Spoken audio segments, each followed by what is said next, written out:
To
the final episode for Dreamland Season 2, where we have been looking back, reminiscing, commemorating, and of course celebrating the World Cup champion 2025, Mr.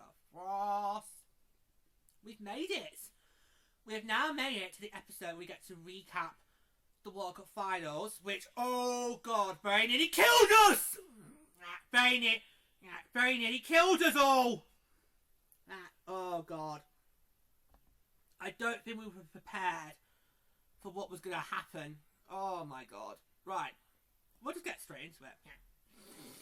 We'll get straight into it. So, obviously, we left you on last time with you pondering over who we were going to be facing in those finals, having knocked out Tia in the semi-finals. So, let's get to it, shall we? So, following the conclusion of the semi-finals, that the Minnesota Frost made it back-to-back final appearances, where this year they would face the Ottawa Charge, who took down league champions Montreal Victoire, also in 4 games. And can I say, not so gracefully, Ottawa. No, not so. You were not gracious in victory.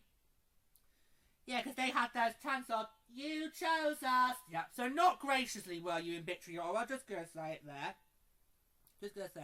Right, so. Both teams each had 44 points at the end of the regular season. But, as we've already mentioned in previous episodes, as the Charge had 12 regulation wins, compared to the Frost's 10, that meant Ottawa would have home ice advantage, with TD Place hosting games 1, 2, and if necessary, game 5, while the Frost would host games 3, and if necessary, game 4 at XL Energy Centre. Okay.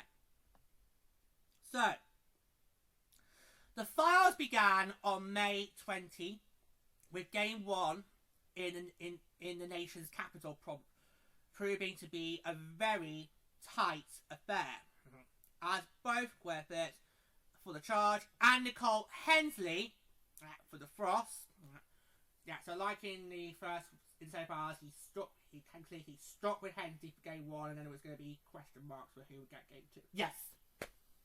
Well, remember, of course, in game 4 he switched back to Hensley because of the goal first. Yeah. So he switched back to Hensley. So it kind of made sense that Hensley got game 1 because she got the win in game 4 for the last series. Yeah.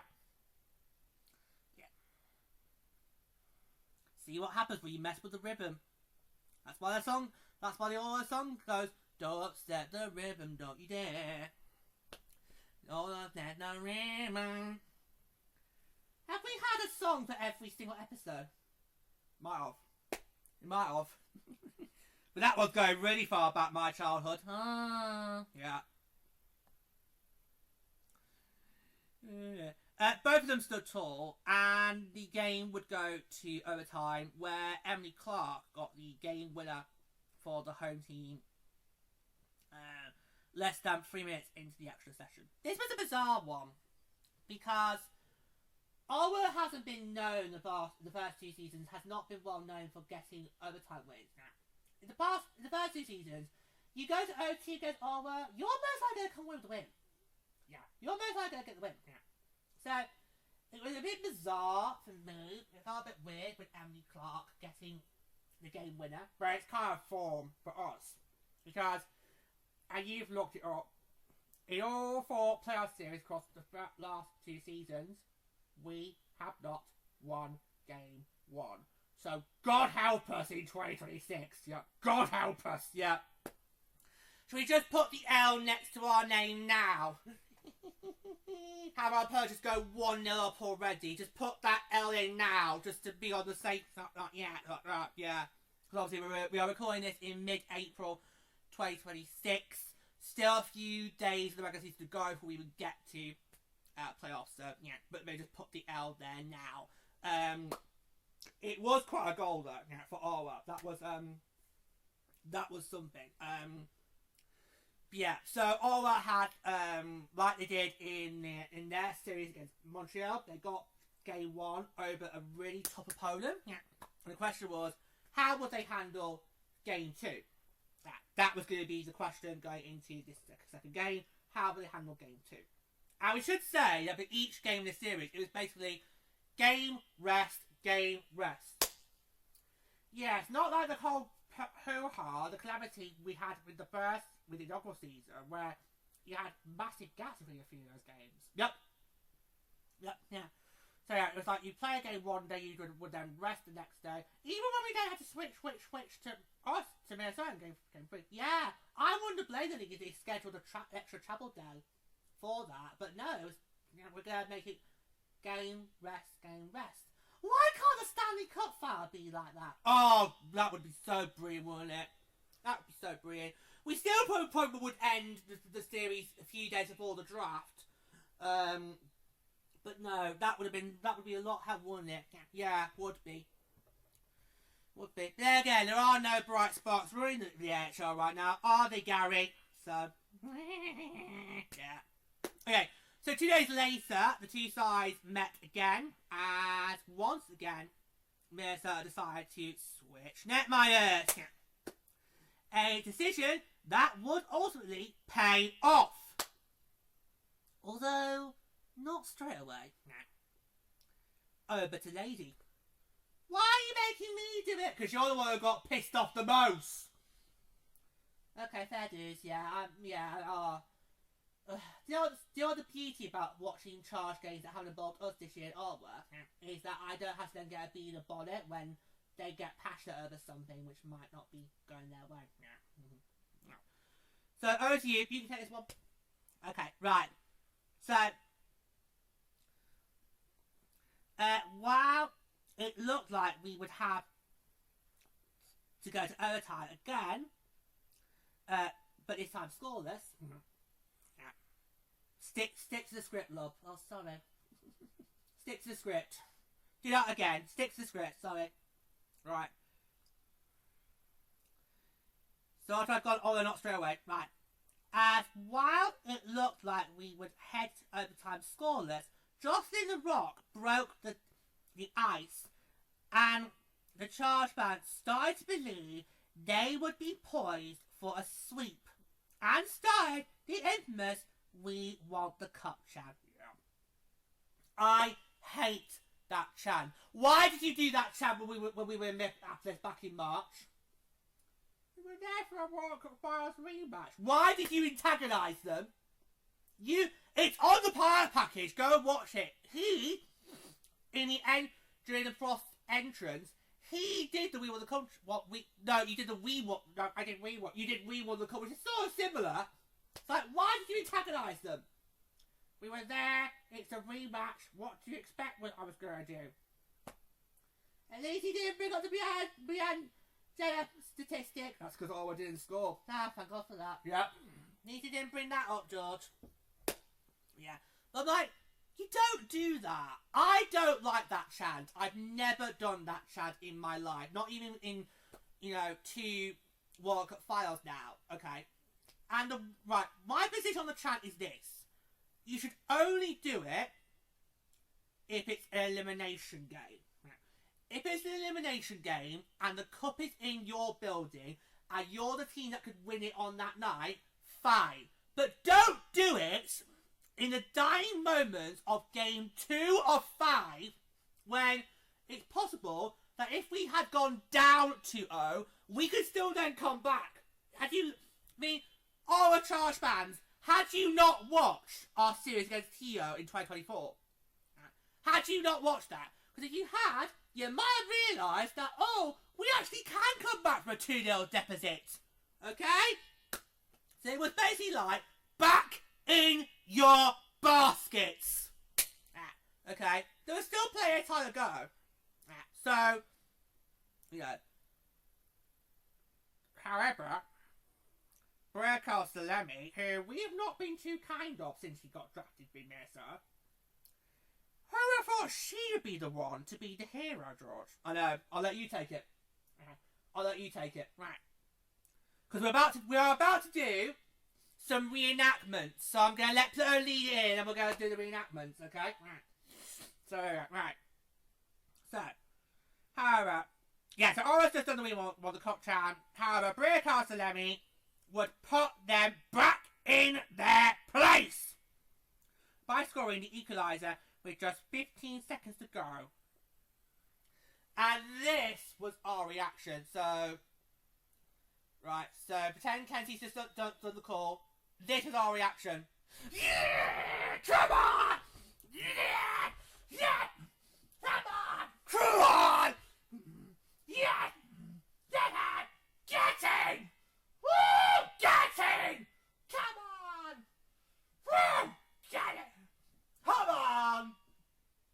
Now, that is not the reaction you should make when your team has just forced overtime and you could then end up still losing in overtime, which if that had happened, would have meant would have then started the chant again, because they were convinced that they weren't going back to TD Place.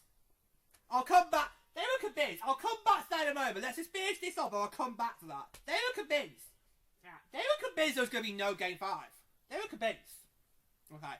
So that was our reaction when it happened. And then, in overtime, right? Okay. And this is where I'm going to go off script here, right? So then overtime happens, and she gets the game winner in overtime to tie this series, going back to state hockey. And when she got that game winner, this is what we then did. So again, pretend Kenzie's just done the call with one. This is our reaction. Come on! Come on! Come on! Come on! See the game's being by Mr. Ottawa Charge! Come on! Get in! Come on!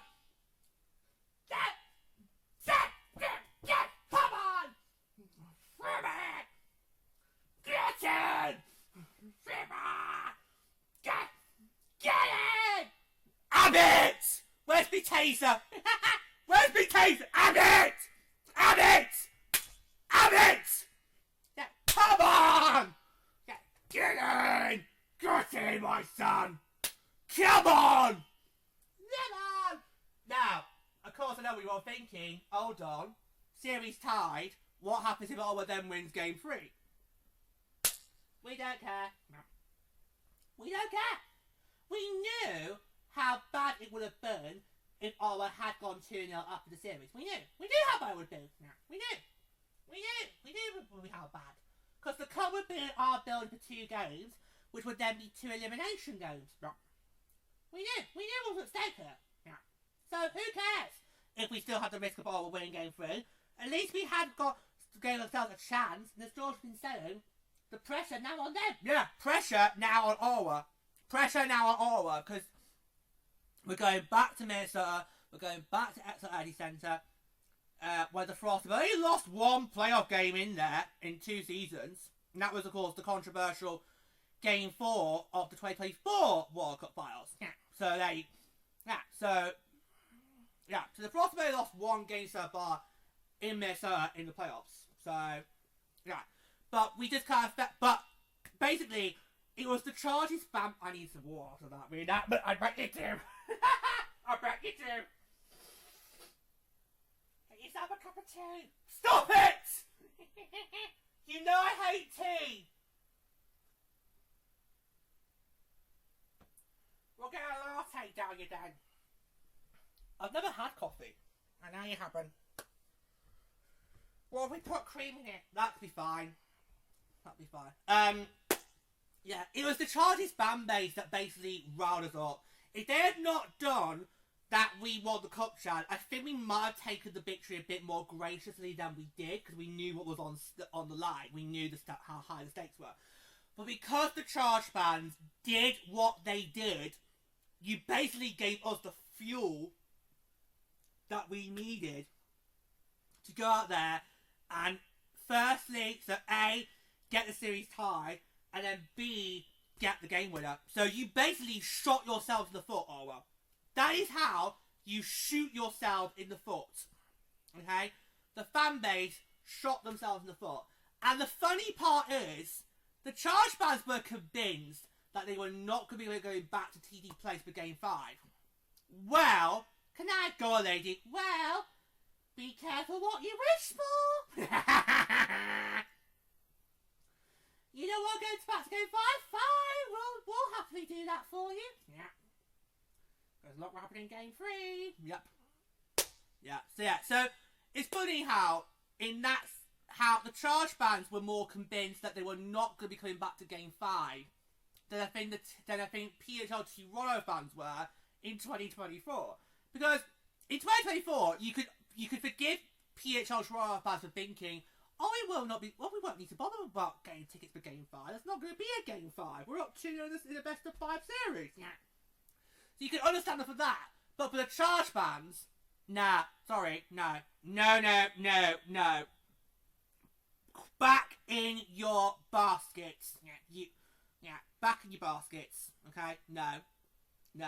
You do not do that chant in what is just Game 2 of a best of 5 series, when you know full well, even if you do go 2-up in it, your opponent could still force Game 5 and pull the reverse sweep. So, let that, okay, whoever does make the 2026 World Cup Finals, let that be a lesson to you, alright? Let that be a lesson learned. Do not start that chant if you think you're about to go 2-up in the series. Do not start it, okay? Do not. Let that be a lesson, okay? Okay. Because, oh, did we make sure that Ottawa's wish came true? Oh, we made sure it came true. So, the series shifts. The series shifts back to the state of hockey, so back to Minnesota for Game 3 on May 24, with the same starting netminers for both teams. As once again, the Frost gave up the first goal. There's a pattern here, by the way. But that would not faze them, as early in the second period, Lee Steckline, she should have been a catcher, have been kind of Perth MVP. Yeah. I mean, I've got no problems with who did get it, but if you were looking for somebody from the Frost, maybe it should have been her. Maybe it should have been her. So you can see why we protected her. Oh yeah. Absolutely. Oh yeah. So Lee Steckline tied the game, and little did we know that would be the last goal for quite some time to come. At this time, one overtime period was not enough. With so much on the line, as Kano, who was the Frost's final selection in the 2024 draft, she would score the game winner in triple overtime, with 9:57 being the official time of the goal. And every time it went to overtime, we just basically went, Ah! Yeah. Ah! We could not take it. No. Plus, I can't remember the last time I went to triple overtime. Nah. I don't think I can remember us doing that either. No. I can't remember the last time that my Sharks went to triple overtime. I'm not even sure if Nordy's been to triple overtime. I can't remember that. Nah. But every time it's like, oh my god, he just being. It's just giving up what Montreal and Ottawa did in the semi-finals. It just goes on and on and on and on. Don't you dare start, Glee!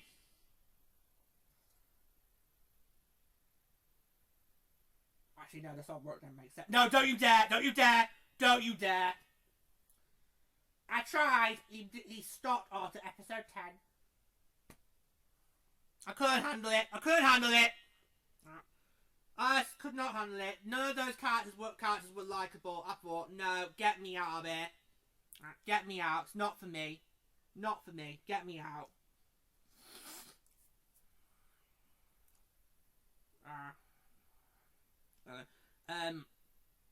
Yeah, but what a great example of depth scoring. I know, right? Just incredible. Yeah, absolutely incredible. Yeah. I mean, you look at Team America, you look at their strengths. Yes, we always say it's the tandem, but you also have to acknowledge our depth scoring just helps us shine in more ways than one here, guys. And oh, did we step up when we needed to? Okay. We absolutely stepped up to the plate when we needed to. I mean, who would have thought that a 7th round pick would have a game-winning goal in the playoffs? Not me. No, not me. Not me. But what's interesting is since then she has really shined this season. Yeah. She's really stepped up to play this season, so good for her. No, good for her. Good for her. Yeah. So that meant we were in the exact same position we were in the inaugural championship, going to game 4. And yeah. Is anyone getting a strange sense of deja vu? Yeah. Well, the panel had the cheek, straight away, Stream Stars, had the cheek to bring up what happened in 2024. Had the bare-faced cheek. It's like, we know, we'd like to forget that, thank you very much. Yep. Oh, yeah. They also were starting to think about who could be playoff MVP candidates and basically suggested various Frost players, no one from the Charge. So I think that kind of makes what did happen all the more kind of taken by surprise. Because obviously it is possible for players of the losing team to get named MVP, but it's very, very rare. I think Carl McDavid in 2024 was probably the first time in my tenure with the AHL it's happened. Yeah. And he didn't go to accept the trophy. You can reference that again in a moment, lady. Just hold fire. Hold fire. Hold fire. Hold fire. So game 4 would take place on Memorial Day, as the Frost would look to exercise the demons from last year's final against PHR Boston. And got off to a great start, actually, when finally they would be the ones to light the lamp first. Yeah. Because so far this series, Aura had got the first goal, despite dropping games 2 and 3. So, honestly, the relief that it was us to finally get that first goal. Just, thank God for that. Yeah. That was when Kelly Panic scored midway through the second period. However, the Charge would not go quietly. And after a bizarre sequence involving Emily Clark, it was Little Miss Bitey! Little Miss Bitey! It was Little Miss Bitey. Teresa Baezova, who tied the game and we would go to overtime. But before I'll let Lady just explain the context. Yeah, so early in the season, it was actually on the day of the Final Four Nations, Ottawa and Boston were playing in Ottawa, and Teresa Baezova got involved in a fight. That was not a fight, but was a fight. Yeah, that explains the content. Me and Lady did do an episode on that when it was Pluto's suggestion that we go and do that, and we did. And of course, we really started with that quote from the Aristocats. Ladies, do not stop fights, but don't confess them. And I was like, okay, Marie, explain that then. Explain that. So to us, Teresa Barsoba will now be known as Little Miss Spicy. Oh, God. Right, so we would go to overtime. When at 12 minutes exactly, Liz Shepherd would score the championship goal to make sure the Walter Cup stays where it belongs. And our reactions when that goal went in was like, oh my God. Yeah, we celebrated that a lot harder than the first one. So obviously in the first championship, we did, our celebration was basically just waterworks because obviously of the history that was the significant history of that championship. Yeah, because obviously 24, first ever World Cup finals, first World Cup champion, it's going to be huge. Yeah. And then this one we celebrated hard. We were just screaming our heads off. Well, if I remember rightly, you two were behind. At one point, I ended up being lying flat on the floor. In fact, you can do the reenactment because obviously the way we're set up, I can't do it. Oh yeah, right. So we did initially celebrate it. So we were on the floor. So as I go in, we immediately would like jump on the chair, on the floor, rolling around, screaming. And then at one point, George puts us behind him, and he then lies on the floor like this. Are you even in shot? Yeah, it's not. You're like this. I'm dead. I'm dead! Yeah, this World Cup finals took, I don't know about these two, it took a lot out of me. And I just remember just being, I can remember at one point, these two behind me going like, ah! Because we've just won the damn thing again. And I'm literally on the floor. I can barely pick myself up. I'm that, well, I was that drained. You're like, I'm dead! Those were your exact words. Those were your exact words. I'm dead. Those were your exact words. You were literally sprawled on the You were literally sprawled on the floor. You had your head turned to the side, literally going, I'm dead. I'm dead. And me and Lady went and basically celebrating like no tomorrow. Yep. Yeah. So you could argue our celebrations were a little bit more enthusiastic in 2025 than they were in 2024, but we had earned it. You could have wrote that script though. You could have wrote that. All 4 games go to overtime and same scoreline. That for me is the crazy part. It's not that all games went to OT. It's the fact that it was the exact same scoreline for every single game. The only anomaly is in game 1, the Charge wins 2-1, and the rest of it is all Frost. That's the only anomaly I can see. That's the only anomaly I point out. Yeah, that's the only anomaly I've got to it. Yeah, it's like, what is going on here? Yeah, but we celebrated hard. You had to then break up with the Cadburys. Well, because we did then stay up to watch the Jocks and Gels Light episode afterwards. So I thought, right, I need sugar. Get the Cadburys, I'm partying tonight! But yeah, so it was just, yeah, it was a incredible moment. What I thought was interesting on that Jocks and Gels episode was 2 very interesting things. The first interesting thing was, if we had gone to Game 5, it would interfere with the King's visit to Ottawa. Yeah, another reason to hate the monarchy. That's the first one. But the interesting point came from Ken Klee when he said that he initially didn't celebrate the goal because of what happened the prior year. And I'm like, who's a smart cookie there then? Why did we not think to do that? Because we were basically just rolling on the floor in jubilation. Fair dues, but yeah, you thought, so yeah, smart, good on him, yeah, good thinking from Ken Cleaver, yeah, because who knows, it could have been like, here we go again, yeah, it was just honestly incredible, and then, yeah, champions again, And obviously during our celebrations, that's when I turned to you two and was like, season 2? Yeah. And you two were like, yeah. Yeah. So, and then of course, later in the year, we then decided, right, we're going to do this as a proper thing. We're going to do a proper show. We'll do it for everyone, regardless who gets it. Yeah. Because obviously in this, because I don't know how many times I've said this, and I'm not too sure if I have still on the record or not, but the Professional Women's Hockey League is the only league where I can be happy for my opponents. Yeah. It's the only league where I can take my opponent by the hand and shake them and say, well done, good for you. Okay.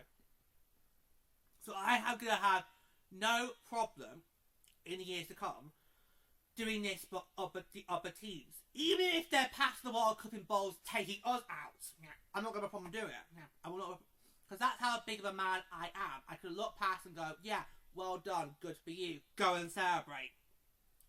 Because you will have a very awkward feeling when you come to November. Yeah. So that's... If there's one piece of advice I can give to the other teams' fan bases, is when you get your World Cup, spend that summer celebrating it.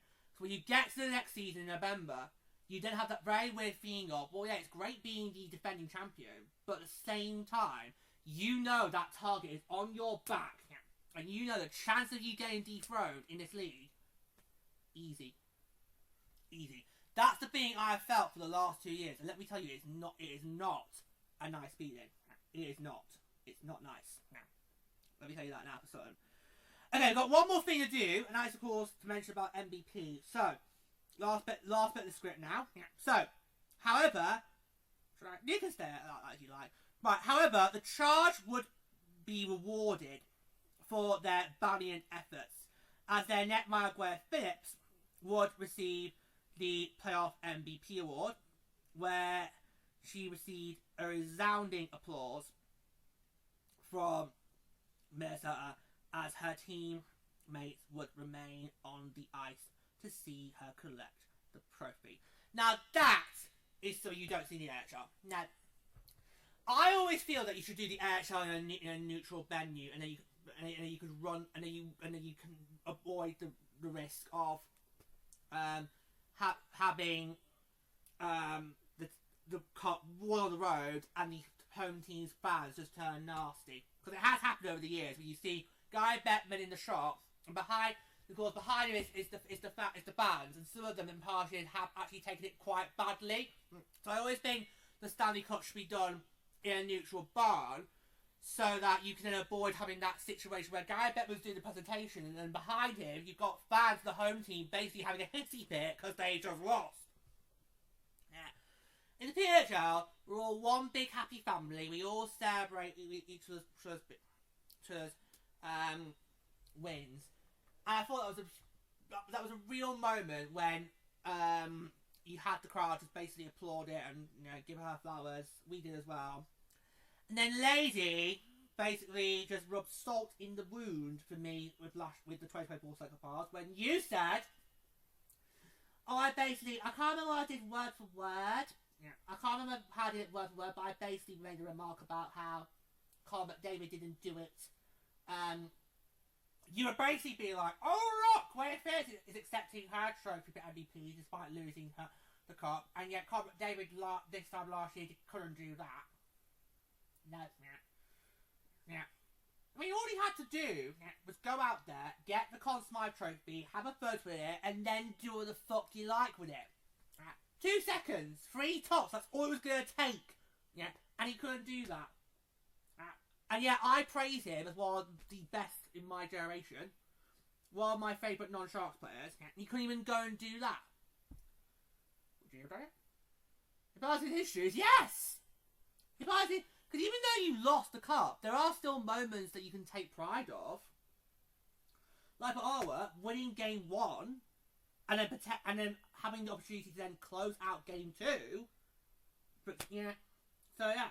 So even if you lose the cup, you can still try and find positives from that series. And in that year for Edmonton, the positive for them should have been forcing game 7 in the first place. Because let's face it, that should not have even gone anywhere near game 5. No, that really should have been a sweep for the Panthers that year. It really should. And of course, obviously, you had to miss games 1 and 2 because of the London series. Yeah. So you didn't come back until game 3. We all had to basically remind you basically had to get you back up to speed what happened because you were out of sync. Yeah. But really, that's the Stag Pass that should have been done in game 4. I have yet to see a Stag Pass end the sweep. Yeah. I have yet. That was the closest I got. I have yet to see a Stag Pass be won in a sweep, and I know because I have looked it up. It has happened.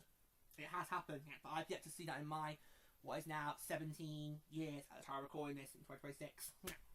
I've yet to see that happen. Yeah, but honestly, if that you are in a position, go and set the trophy, happy birthday, take it, and then get off. Because everyone knows that award gets the MVP award for the playoffs. That always gets hands out first, regardless who's won the cup. So if you're on the losing team, you've got that. You've been in that award. Go and take it. It's just 2 to 3 seconds, and then get off. Yeah, and Commentator couldn't do that. He couldn't do that.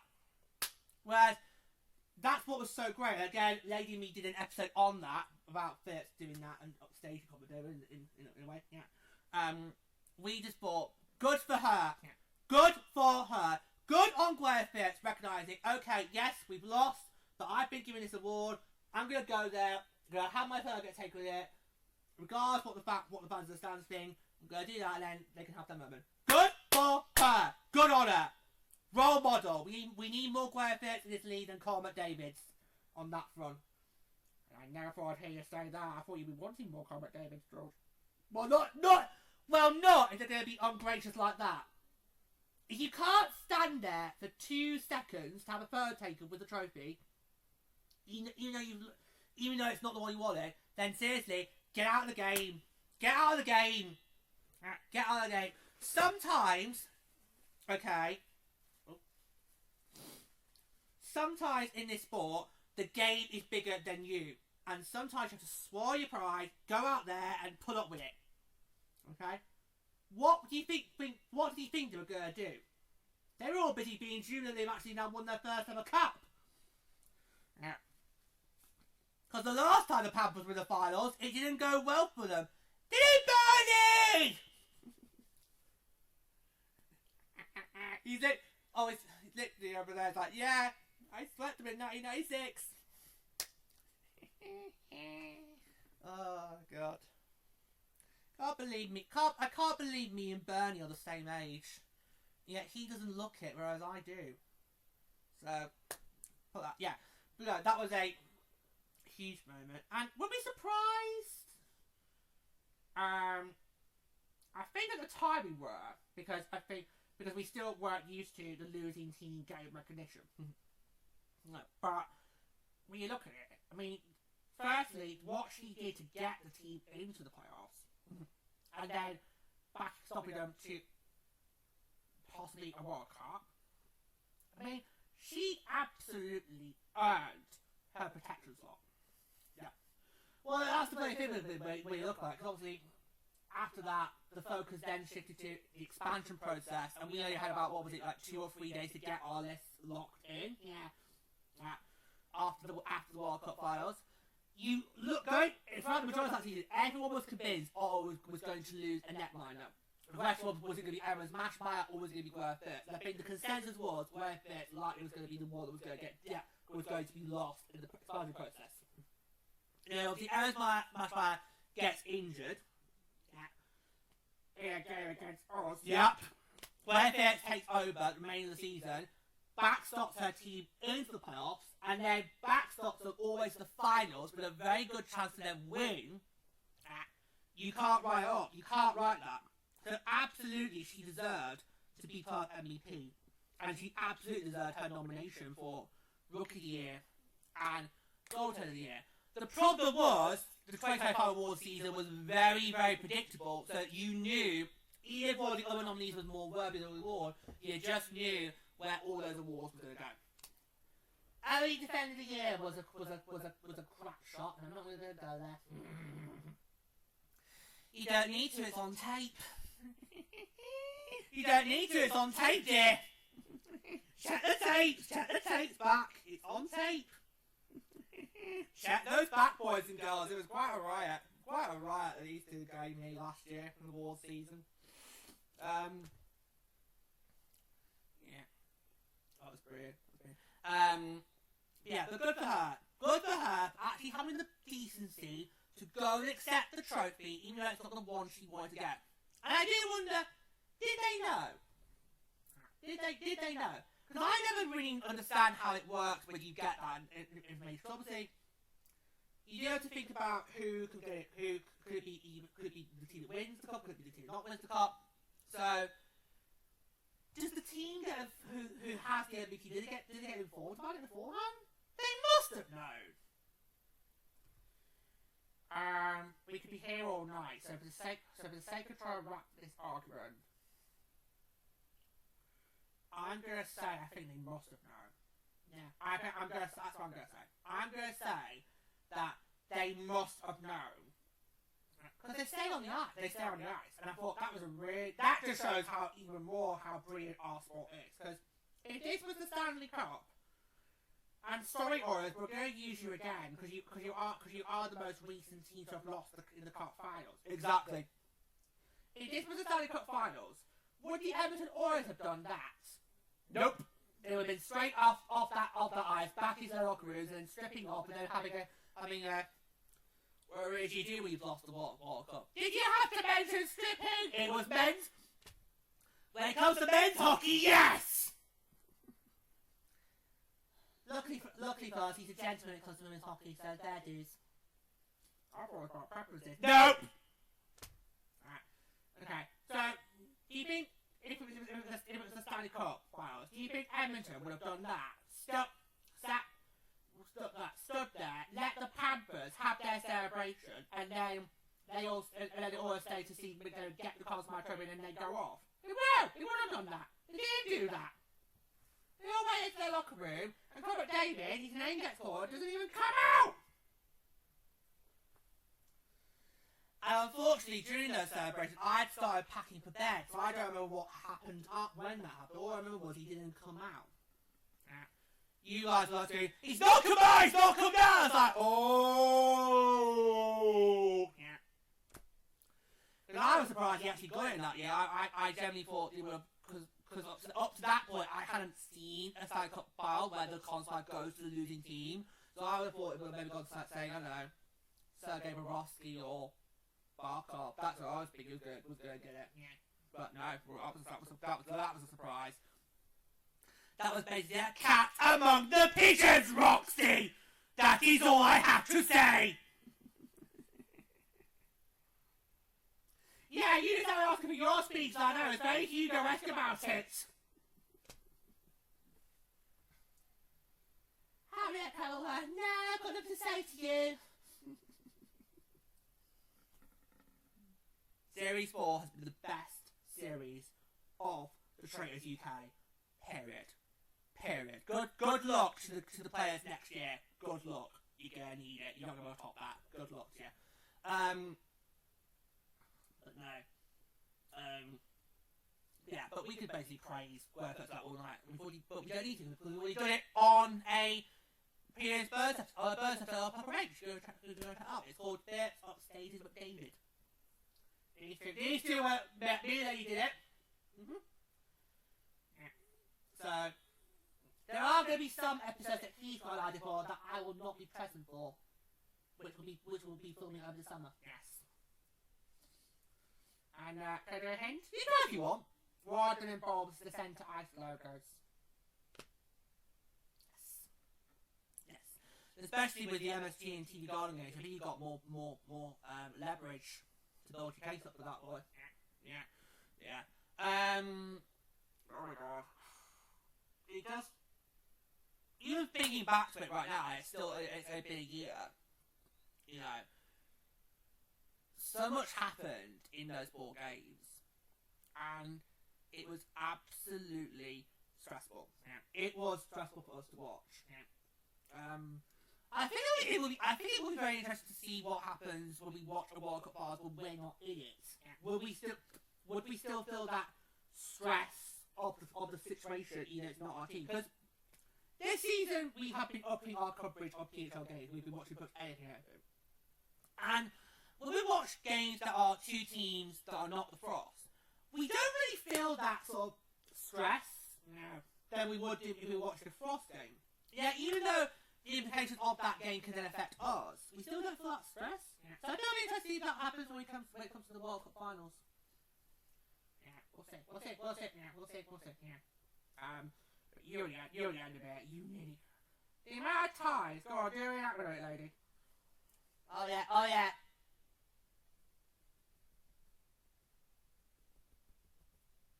The amount of times Leggy had to restart your heart was just. And I was surprised I didn't go and seek counselling after that. It was like, oh my god! It was stressful. It was stressful for all of us. But at the end of the day, thrilling to watch. If you go and rewatch them back, it is quite thrilling to watch as a whole. So, in fact, all the Pearl games from last year were thrilling to rewatch as a whole. So, yeah. Because that's the beauty of this league, is there's never a dull moment in the PHR. Yeah, there's never a dull moment. So, just, yeah, incredible. Is there anything else you guys want to say before we close the book on season 2 for Dreamland? Anything more you want to add?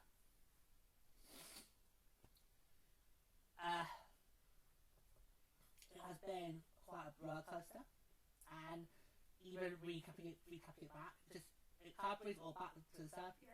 Yeah. It kind of just brings it all back. You just like, oh my god, not when that.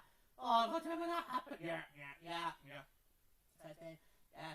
And don't you feel that this time you felt like a difference to what we recapped of the local season? Yeah. Like we said at the start of the season, no two World Cup championships are the same. No, you might have some similarities, like you might meet the same team again, but no two championships are the same. And that's why you're never going to be able to get out of George's mouth which was more special of these two so far. You're not. But if you dare ask that question, you might end up getting kicked in the balls. He knows me so well. You might just get yourself kicked in the balls because it's just not worth it. Both of those cups are special to us for different reasons. Yeah, but for very different reasons.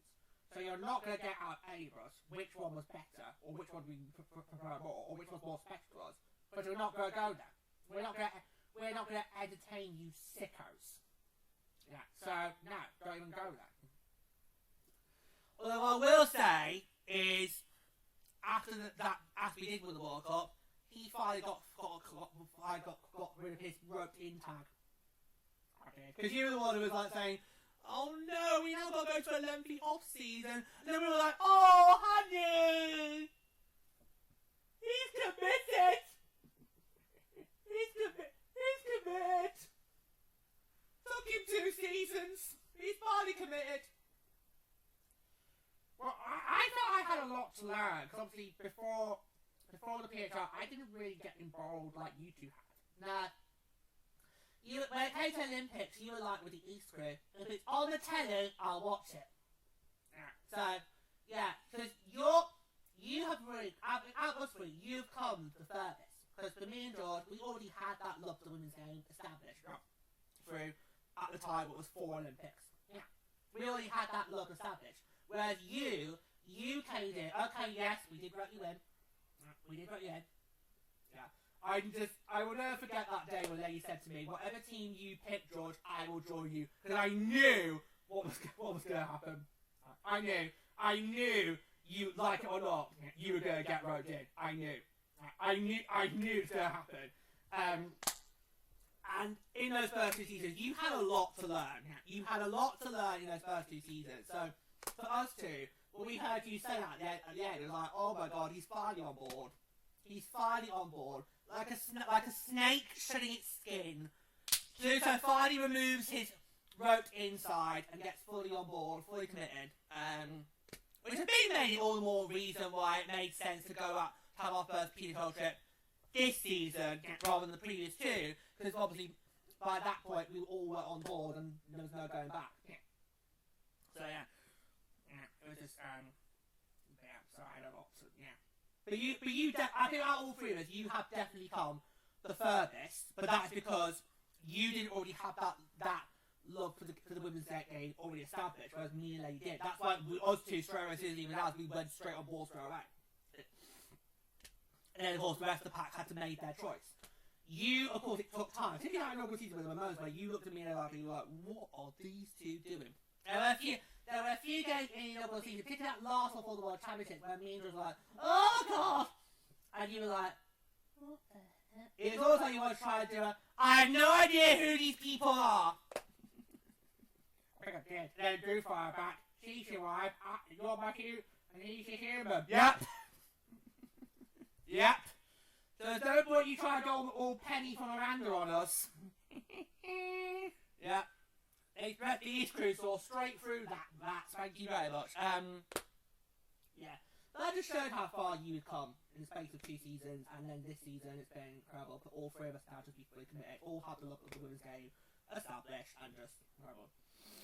Yeah, some of them had it longer than others, but that's not. We're not hitting that. Yeah. So it will be interesting to see when other teams win the World Cup. It'll be interesting to see how we go about doing it. Like I said, we are going to be here every single year. We're going to be here every single year, recapping every World Cup championship, regardless of it's the Frost or not.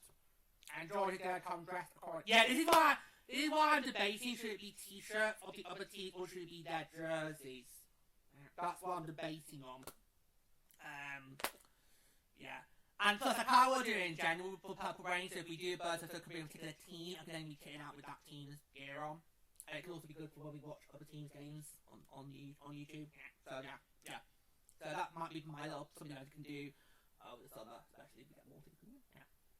Any more final thoughts? Oh, it was such a thriller. And, oh god, did I need a light out of that? You went straight for the ROM.